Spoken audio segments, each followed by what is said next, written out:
ফজরের নামাজ যে সকল লোকেরা পড়তে পারে, এদের চেয়ে সুস্থ এবং শক্তিশালী পৃথিবীতে কোনো মানুষ হতেই পারে না, এবং এদের চেয়ে ভালো মনের মানুষ পৃথিবীতে হতেই পারে না। রাসূলুল্লাহ সাল্লাল্লাহু আলাইহি ওয়াসাল্লাম বলেছেন, আমি বলি নাই তো, নাশীতান তাইয়িবাল কলবি, নাশীত মানে যদি খুবই উজ্জীবিত থাকে, উদ্যমী থাকে, তার দিয়ে অনেক কাজ করানো যায়।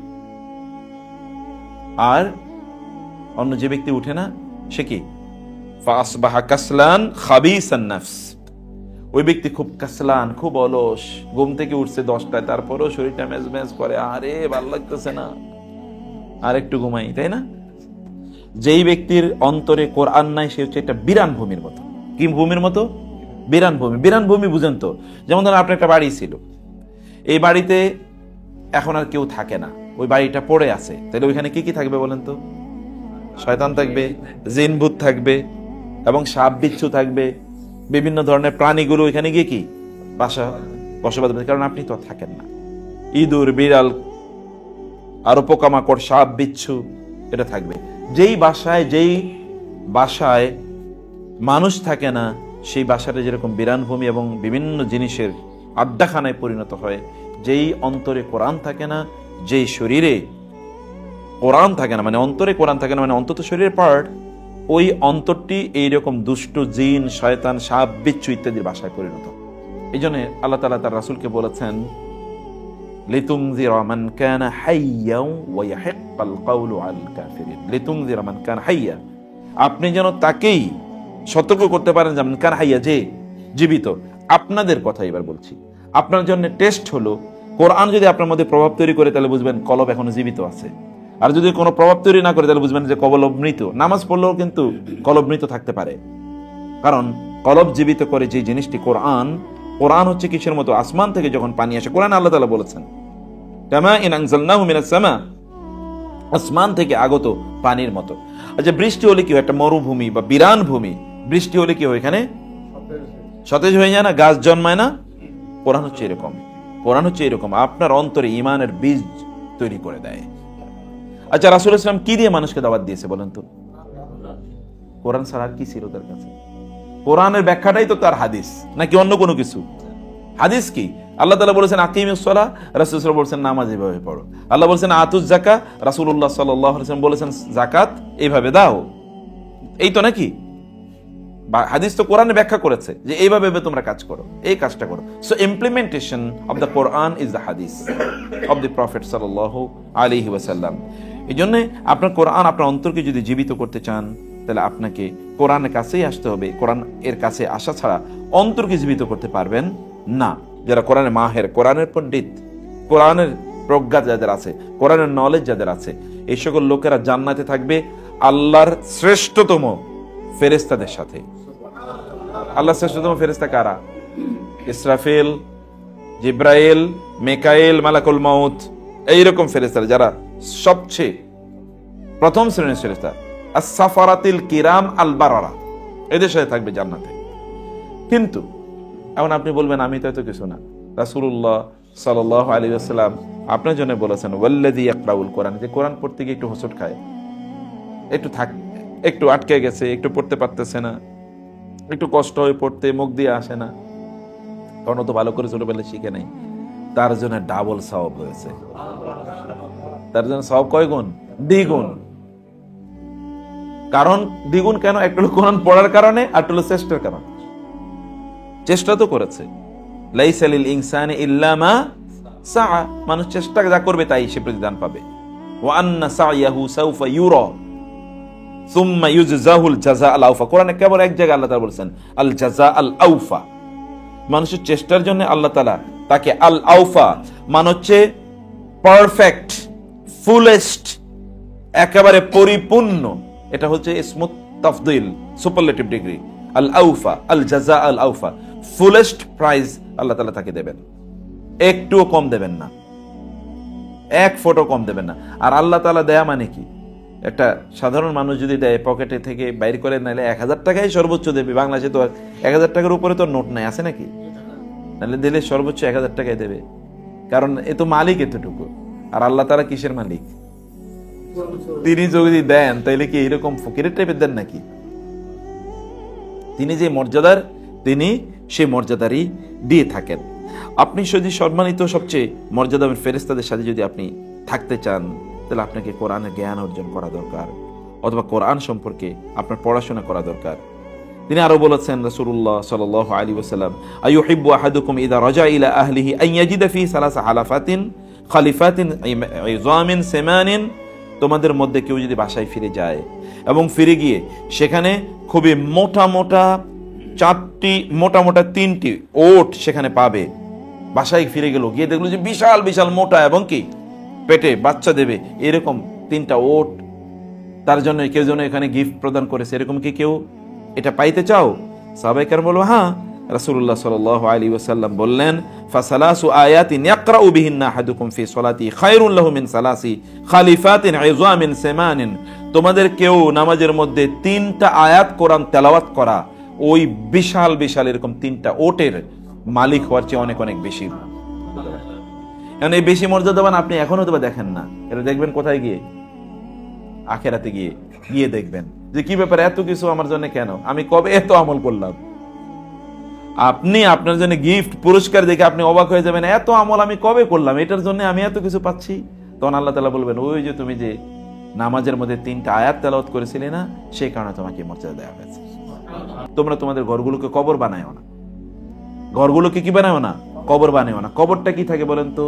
নির্জীব, অন্ধকার, এর মধ্যে কোনো জীবন নাই, মানে ওই রকম অর্থে, এবং এটা কোনো কিছু করতে পারে না। তেমনি ভাবে তোমাদের কবরগুলোকে তোমরা নির্জীব, তোমাদের ঘরগুলোকে তোমরা নির্জীব বানায়ো না, অন্ধকারাচ্ছন্ন বানিও না।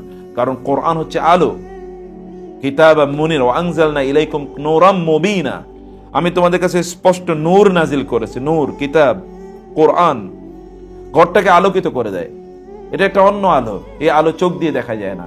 এই আলোর কারণে ওইখানকার কোনো মানুষ অন্ধকারে থাকে না। কোন কোন সালাফের জীবন এরকম ঘটেছে, তিনি তার মৃত্যুর সময় তিনি কাঁদছিলেন, মানে তার সন্তানরা কাঁদছিলেন, তখন তিনি তাকে বলেছেন, তুমি কাঁদো কেন? এই ঘরে আমি ৭,০০০ বার কোরআন খতম করেছি। এই ঘরে আমরা কয়বার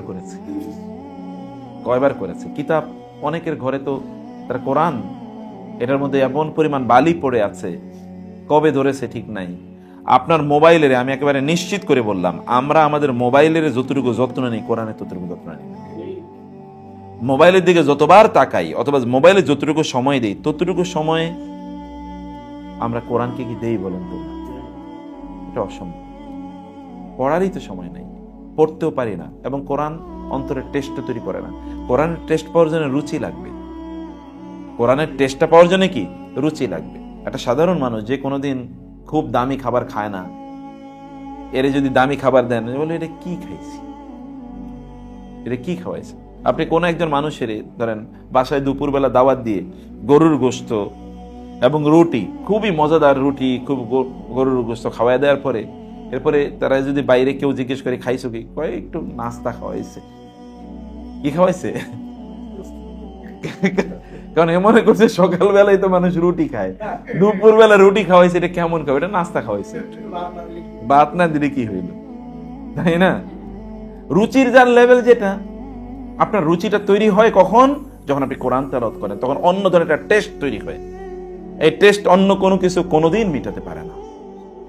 রাসূলুল্লাহ সাল্লাল্লাহু আলাইহি ওয়াসাল্লাম তিনি কি শুধু কোরআন তেলাওয়াত নিজে করতেন বলেন তো? তিনি অন্যদেরকে বলতেন, একটু কোরআন তেলাওয়াত করো, আমি শুনি। আমি এই কথা যখন মনে পড়ে তখন আমার চিৎকার করে কাঁদতে মনে চায়, বিশ্বাস করেন। তিনি নিজে, সাহাবীরা বলতেন, ইয়া রাসূলুল্লাহ আলাইকা আকরাউ ওয়া আলাইকা উনজিল, আপনার কি কোরআন তেলাওয়াত করে শোনাবো, অথচ কোরআন আপনার উপর নাজিল হয়। তিনি বলেন, ইন্নী উহিব্বু আন আস্তামিআহু মিন গায়রি, আমি কোরআন অন্যের কাছে শুনতে আমার ভালো লাগে। নিজে পড়লে তো ভালো লাগে, অন্যের কাছে শুনতেও তার কোরআন তেলাওয়াত ভালো। এই জন্য তিনি অন্যদেরকে বলতেন, তুমি একটু তেলাওয়াত করো, আমি একটু তেলাওয়াত শুনি। এবং তেলাওয়াত তিনি শুনতেই থাকতেন। কোন এক সময় তিনি এবার বলতেন, ঠিক আছে এবার থামো, এবং তার চোখ থেকে তখন কি পানি পড়তো। তিনি তার সামনে কোরআন তেলাওয়াত করলে তিনি কাঁদেন। মানে অন্তরের ফ্রেশনেসটা দেখেন, কি ফ্রেশ অন্তর। সাহাবায়ে কেরাম রাদিয়াল্লাহু তাআলা আনহুম, ওমর রাদিয়াল্লাহু যখন কোরআন তেলাওয়াত করতেন নামাজে, তখন সাহাবায়ে কেরাম যারা পেছনে, একেবারে পেছনে সর্বশেষ সারি, ওই ব্যক্তি ফাইন আল আখিরা ফিল কওম ফিস সালাতি, নামাজের মধ্যে সর্বশেষ ব্যক্তি, তিনি ওমর রাদিয়াল্লাহু তাআলা গোংরানি শুনতেন, কোরআন তেলাওয়াতের চেয়ে গুংরানি শুনতেন বেশি, কাঁদতেছে আর কোরআন তেলাওয়াত করছে। কোরআন মানুষের অন্তরকে একেবারে মোমের মতো গলিয়ে দেয়, মোমের মতো কোরআন অন্তরকে গলিয়ে দেয়। আমাদের অন্তরটা কঠিন হয়ে গেছে কিন্তু এরকম। ফাওয়াইলুল লিল কাসিয়াতি কুলুবুহুম মিন যিকরিল্লাহ, আল্লাহর কিতাব যে পড়ে না তার অন্তরটাকে আল্লাহ তাআলা কঠিন বানিয়ে দেয়, কঠিন। বিশ্বাস করেন, আপনারা হয়তো বা বুঝেন নাই, আমি জানি না আপনারা কবে কাঁদতে পেরেছেন, আমি জানি না, কিন্তু আপনাদেরকে কাঁদতে হবে, আপনাদেরকে কাঁদতে হবে। রাসূল সাল্লাল্লাহু আলাইহি ওয়াসাল্লাম বলেছেন, লা ইয়ালিজুন নারা আইনুন বাকাত মিন খাশিয়াতিল্লাহ, যে চোখ আল্লাহর কারণে কেঁদেছে এই চোখ কোনোদিন জাহান্নামে যাবে না, কোনোদিন, গ্যারান্টিড, এটা কোনোদিন জাহান্নামে যাবে না। এবং আমি শুধু বলি, আপনি একটু কাইন্দা দেখেন যে আপনার অন্তরটা কিভাবে আল্লাহ তাআলা ফ্রেশ করে দেন। এটা বৃষ্টির মতো, বৃষ্টি আসলে যখন যত ময়লা আবর্জনা আছে এগুলো সব ধুয়ে মুছে সাফ হয়ে যায়, গাছেও অনেক বালি ময়লা জমা ছিল, দেখবেন বৃষ্টি আসার পর সব তাজা হয়ে যায়। ঠিক চোখ থেকে পানি পড়লে এরকম পুরো শরীরটাকে আল্লাহ তাআলা তাজা করে দেন, অন্তরটাকে ঈমান দিয়ে আল্লাহ তাআলা এরকম তাজা করে দেন। আর এটা করতে হলে কি করতে হবে? কোরআন তেলাওয়াত করতে হবে, নির্জনে একাকী কোরআন তেলাওয়াত করতে হবে। দেখবেন যে কিভাবে অন্তরটা ফ্রেশ হয়ে যায়, অন্তরটা কিভাবে ফ্রেশ হয়ে যায়। রাসূলুল্লাহ সাল্লাল্লাহু আলাইহি ওয়াসাল্লাম তিনি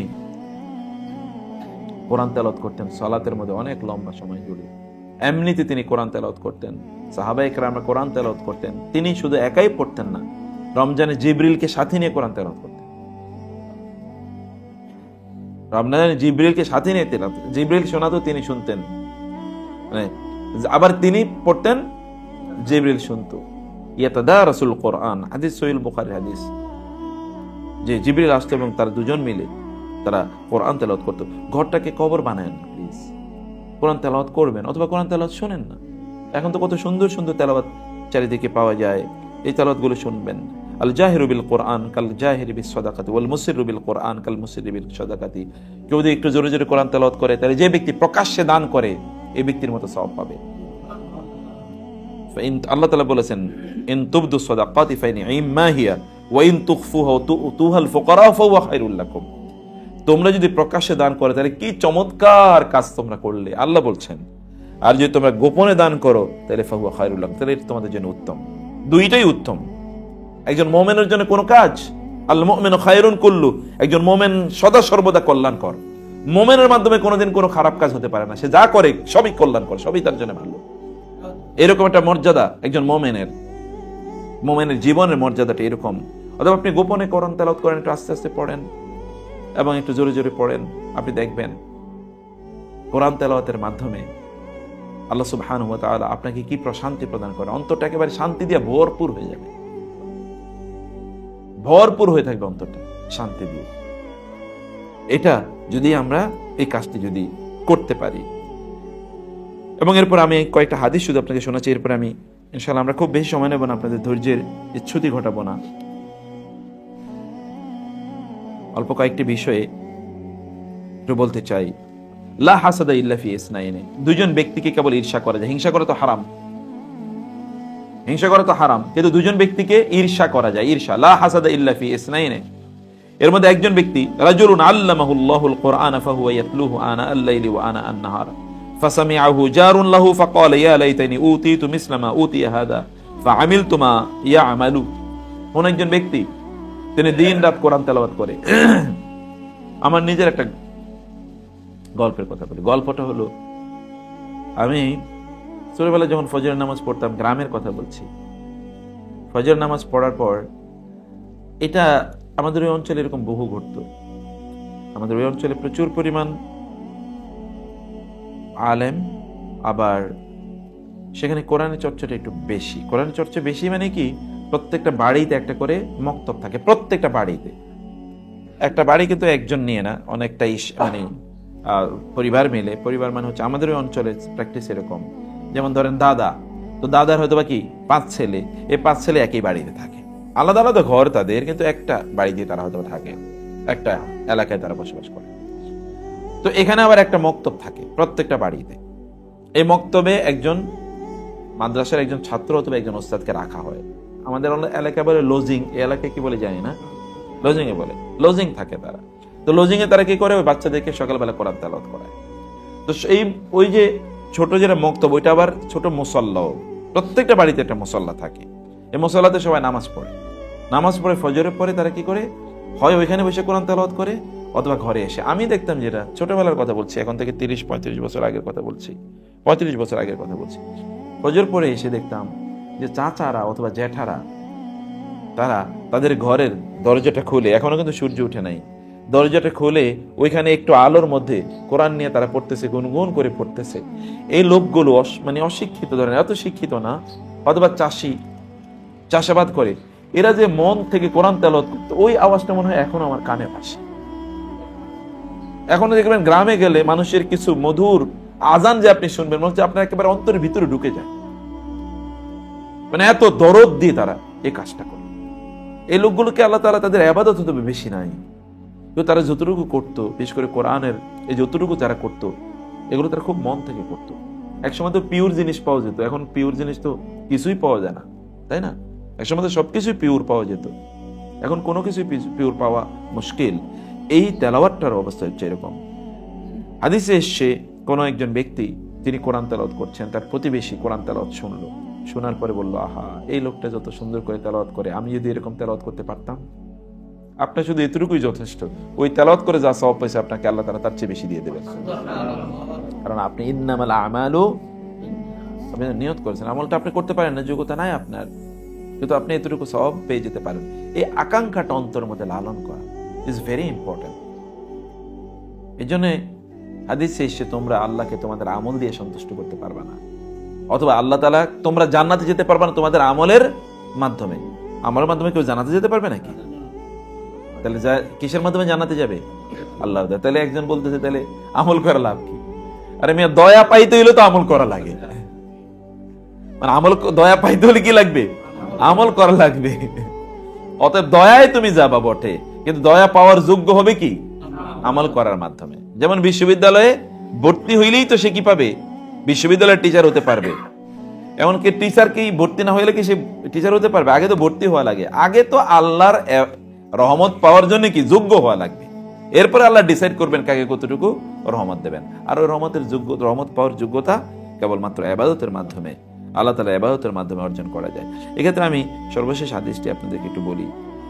আমাদের তেলাওয়াত গুলো অ্যাক্টিভ না। অ্যাক্টিভ মানে হচ্ছে প্যাসিভ তেলাওয়াত। অর্থাৎ আমরা যখন তেলাওয়াত করি তখন আমি বুঝি না, অথবা অন্তর দিয়ে তেলাওয়াত করেন। আপনি আস্তে আস্তে পড়েন, ধীরে ধীরে পড়েন, একটু কম করে পড়েন, একটু ভালো লাগে পড়েন, একটু মজা লাগে পড়েন, সুর দিয়ে পড়েন। তাগান্নাও বিল কোরআন, তোমরা কোরআনকে একটু কি করো? সুর দিয়ে মজা করে পড়ো। লাইসা মিন্না মান লাম ইয়াতাগান্না বিল কোরআন, যে সুর দিয়ে সুন্দর করে কোরআন তেলাওয়াত করে না, সে আমার উম্মতের অন্তর্ভুক্ত না। এটা কিন্তু ভয়ঙ্কর কথা।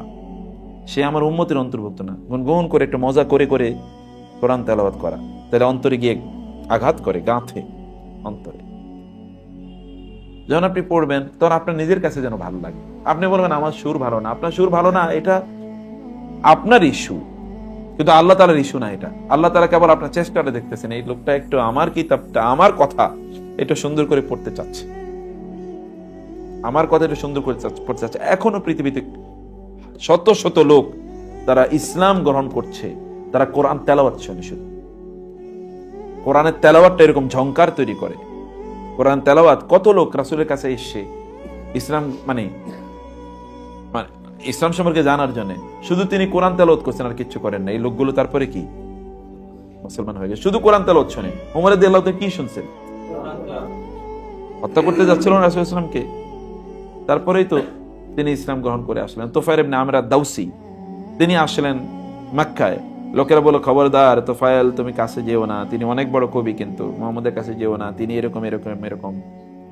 যেমন হাত্তা হাসাউতু ফি উযুনি কুতানান, আমি আমার কানের মধ্যে তুলা দিয়ে রাখতাম যেন মুহাম্মদের কথা সাল্লাল্লাহু আলাইহি ওয়াসাল্লাম আমার কানে না পৌঁছে। কিন্তু একবার দেখলাম কাবার চত্বরে দাঁড়িয়ে একটা লোক মনোযোগের সাথে কি যেন পড়তেছে, এবং তার ইবাদত দেখে মনে হলো যে এইরকম ইবাদত তো আরবে কোথাও দেখি না, এত মনোযোগের সাথে এত সুন্দর করে। কে? কাছে গিয়ে দেখলাম মুহাম্মদুর রাসূলুল্লাহ সাল্লাল্লাহু আলাইহি ওয়াসাল্লাম। আমি একটু শোনার চেষ্টা করলাম, আমি দেখলাম আরে অসাধারণ কি কি যেন উনি বলতেছে, কিন্তু আমি ভয়ে এখান থেকে তাড়াতাড়ি পালাইলাম, কুরাইশরা যদি দেখে। এরপরে আমি তিনি কোথায় এটা একটু খোঁজ করলাম। একজনের বললাম যে ভাই, কাউকে বললে আবার যদি কোরাইশরা আমারে ধরে ফেলায় তাহলে তো আরেক বিপদ। একজনের দেখলাম, দেখে মনে হলো যেন এ লোকটারে বলা যায়, তিনি ছিলেন আলী রাদিয়াল্লাহু তাআলা আনহু।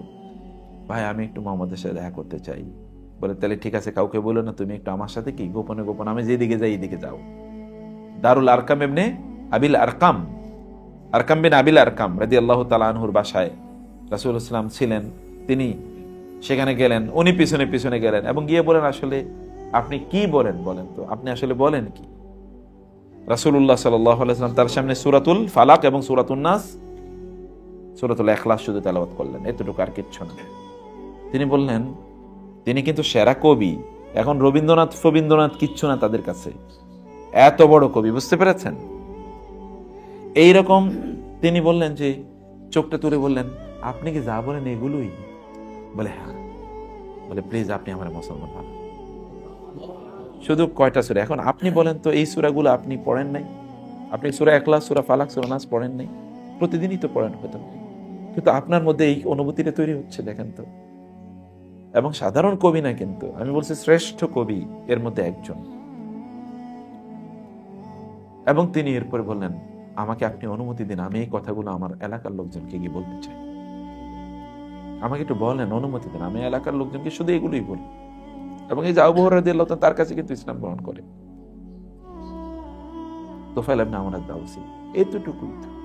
সূরা তাহা যদি ওমরের মধ্যে বিপ্লব তৈরি করতে পারে, সূরা তাহা কে না পড়ে? আমরা তো পড়ি, তাহা মা আনজালনা আলাইকাল কুরআনা লিতাশকা, কিন্তু এই বিপ্লব আমাদের মধ্যে কেন তৈরি হয় না? ওই ভালোবাসা, আমি এই যে বললাম, আপনারা বিশ্বাস করেন, একটু ভালোবাসাটা দিয়ে একটু কোরআন তেলাওয়াত করে দেখেন, একটু ভালোবাসাটা দিয়ে অন্তর থেকে, গভীর অন্তর থেকে উপলব্ধি দিয়ে তেলাওয়াতটা করে দেখেন যে কি তৈরি হবে, বিপ্লব তৈরি হয়ে যাবে ভিতরের মধ্যে।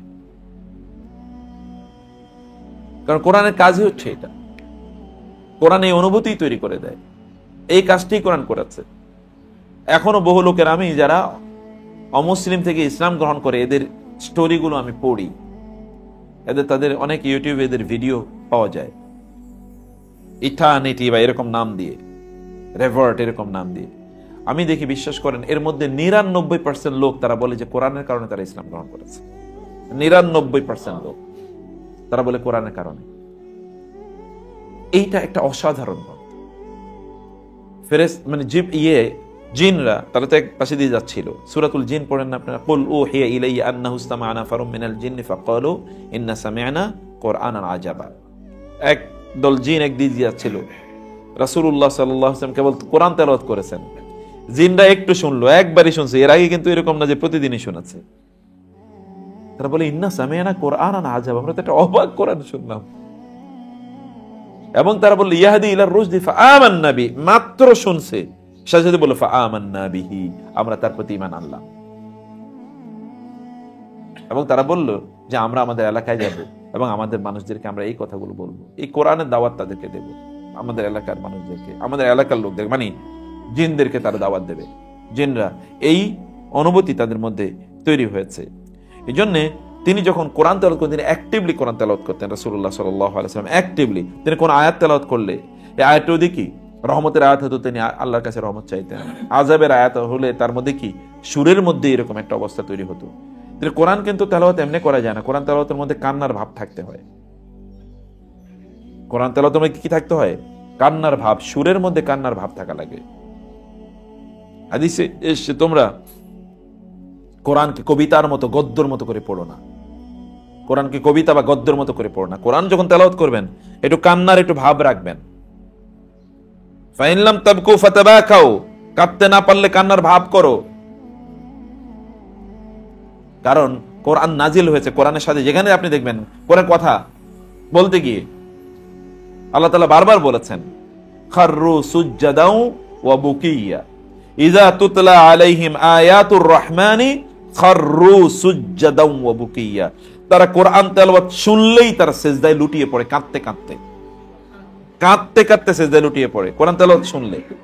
কোরআন তেলাওয়াত করলে কি অবস্থা হয়? শুনলেই যদি এরকম হয়, তাহলে করলে কেমন হতে পারে? ঝংকার তৈরি করে মানুষের অন্তরে, ঝংকার তৈরি করে মানুষের অন্তরে কোরআন এর তেলাওয়াতটা।